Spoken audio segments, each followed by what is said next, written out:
சிம்பிளா, க்ரீமியா பிஸ்கட் குல்ஃபி எப்படி பண்ணுறதுன்னு பார்க்கலாம். இது வந்து பார்த்தீங்கன்னா, 2 வாரம் வரைக்குமே கெட்டு போகாது. அடிக்கிற வெயிலுக்கு இந்த மாதிரி நம்ம வீட்லயே செஞ்சு குடுக்கும்போது குழந்தைகளுக்கு ரொம்ப பிடிக்கும். அது மட்டும் இல்லாம கார்ன்ஃப்ளவர் அப்படிங்கிறது நான் 1/2 டீஸ்பூன் தான் யூஸ் பண்ணியிருக்கேன். அது மட்டும் இல்லாம மில்க் பவுடர் எதுவுமே கிடையாது இதுல. இதுக்கு முதல்ல நம்ம எந்த பிஸ்கட் வேணாலும் எடுத்துக்கலாம். நீங்க பிரிட்டானியா, மேரி எது வேணாலும் எடுத்துக்கலாம். தேவையான அளவு சுகர், கோகோ பவுடர் போட்டுக்கணும்.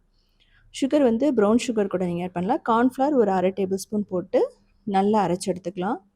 ஸோ இந்த மாதிரி தான் இருக்கணும் உங்களுக்கு. ஸோ ஃபைன் பவுடர் அரைச்சதுக்கப்புறமா பேனில் நம்ம ஒரு 1/2 லிட்டர் பால் ஊற்றிக்கலாம்.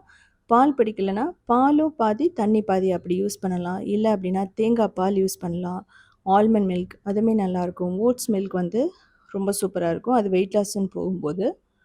ஸோ இப்போது டேஸ்ட்டுக்கு சுகர் அதுக்கப்புறம் அரைச்சி வச்ச பவுடரை போட்டுட்டு கட்டி இல்லாமல் நல்லா மிக்ஸ் பண்ணணும் உங்களுக்கு.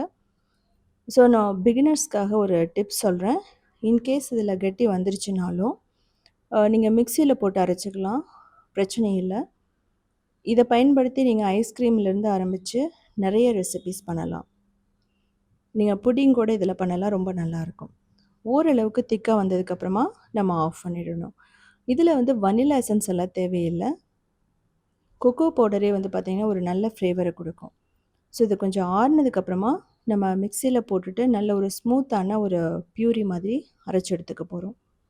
ஸோ அவ்வளோதான். இது வந்து திக்காகிறதுக்கு 2 நிமிஷம் தான் ஆகும். ரொம்ப நேரம் குக் பண்ணணும்னு அவசியமே இல்லை. ஸோ மிக்சிலையோ பிளெண்டர்லேயோ போட்டு நீங்கள் அரைச்சிக்கலாம். இதில் தேவைப்பட்டால் டார்க் சாக்லேட் யூஸ் பண்ணலாம், சாக்லேட் சிப்ஸ் வந்து யூஸ் பண்ணலாம்.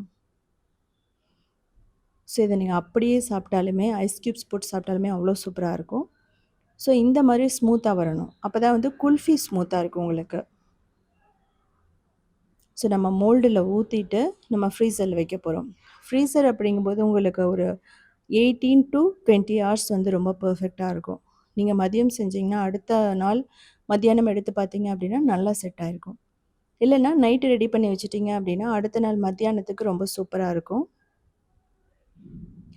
ஸோ அடிக்கிற வெயிலுக்கு நீங்கள் வெளியே போய் வாங்கணும்னு அவசியமே இல்லை. இருக்கிற பொருட்களை வச்சே நம்ம ரெடி பண்ணிக்கலாம்.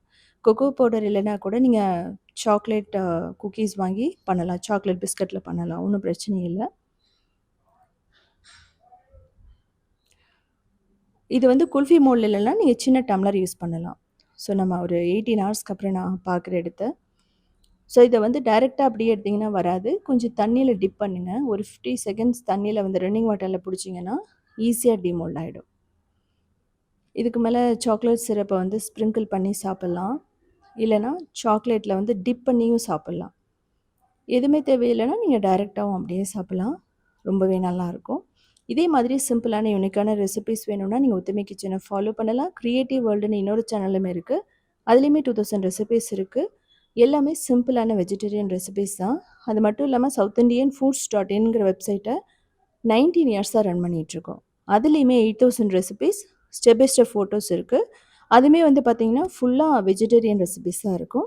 ஸோ செஞ்சு பார்த்துட்டு கமெண்ட் பண்ணுங்கள் எப்படி இருந்துச்சுன்னு சொல்லி.